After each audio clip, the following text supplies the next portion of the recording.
पोते का मंदिर है, घटोत्कच के बेटे का मंदिर है ये।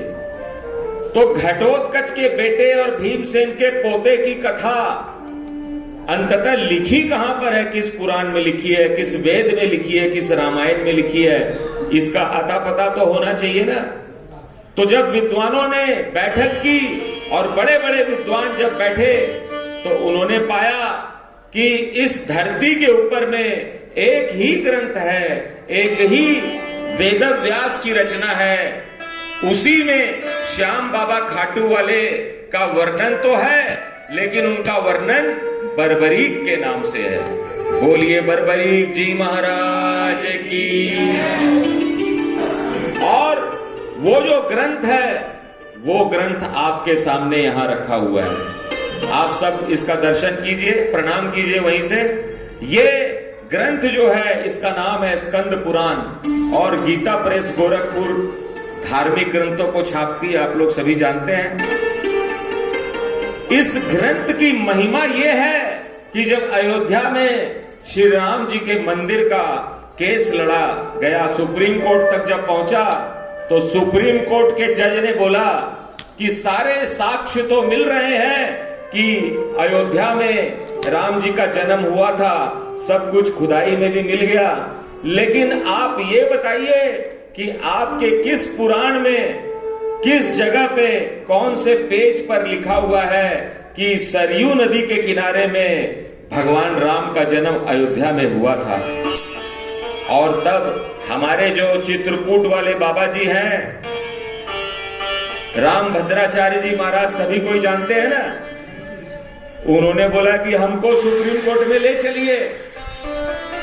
तो भारत सरकार और जो हमारे सनातन धर्म के लोग थे, उन्होंने उनको सुप्रीम कोर्ट में दिल्ली में पहुंचाया, सुप्रीम जज के सामने में। और स्वामी राम भद्राचार्य जी महाराज ने यही स्कंद पुराण अपनी काख में दबा के ले गए थे। और उन्होंने अपने पास ग्रंथ को नहीं रखा, सुप्रीम कोर्ट के जज को ये वाला ग्रंथ दे दिया। तो बोला कि ये ग्रंथ हमको क्यों दे रहे हैं, आप पढ़ के बताइए कि कहां पे लिखा हुआ है कि राम जी का जन्म अयोध्या में हुआ था। तो राम भद्राचार्य जी महाराज ने कहा कि हमको ग्रंथ की दरकार नहीं है, हमको तो पूरा ग्रंथ कंठस्थ याद है। आप ही देखिए, आप इसको रखिए अपने सामने में, इसका फलाना नंबर का अध्याय निकालिए, उस अध्याय में इतने नंबर श्लोक पर जाइए और देखिए मैं जो मंत्र बोल रहा हूं, श्लोक बोल रहा हूं, वो लिखा है क्या। तो इन्होंने बोलना शुरू किया और उधर में उन्होंने पन्ना पलट के जज साहब ने देखा तो जो मंत्र ये बोल रहे थे वहीं पर लिखा था। तो बोला कि संस्कृत आता है जज साहब आपको?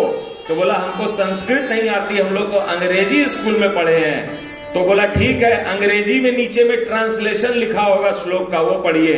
तो उन्होंने पढ़ा तो उसमें लिखा हुआ था कि सरयू नदी के किनारे इतने मीटर की दूरी पे राजा रामचंद्र जी का महल है, वहीं पर राजा राम का जन्म हुआ था, दशरथ के महल में। और जब पढ़ा तो सुप्रीम कोर्ट के जज ने देर नहीं लगाया, उसने तुरंत कलम निकाली और जजमेंट में लिख दिया कि अयोध्या धाम जो है यही रामचंद्र जी का जन्म स्थान है। बोलो सियावर रामचंद्र महाराज।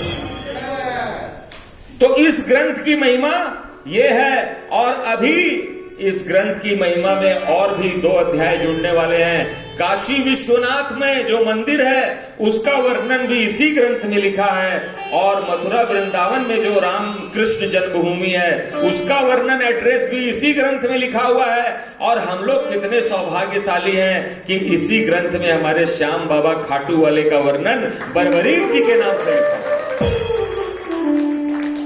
लेकिन हमारे समाज में विडंबना यह है कि हमारे समाज में जो लोग हैं वो चमक दमक के पीछे भागने वाले ज्यादा हैं,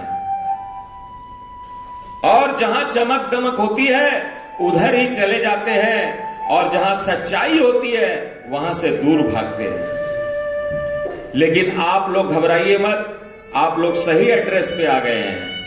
ये जो श्री खाटू श्याम आश्रम सागरपुर वालों की धर्मशाला है, जिसके प्रधान सेवक खाटू श्याम जी में, जहां पे सच्चे दरबार की सच्ची कथा कही जाती है। बोलिए सच्चे दरबार की। और आज हम सभी मिलकर महाराज जी, मुरारी बापू की कथा करते करते आज ये हालत हो गई है, आगे से आगे चल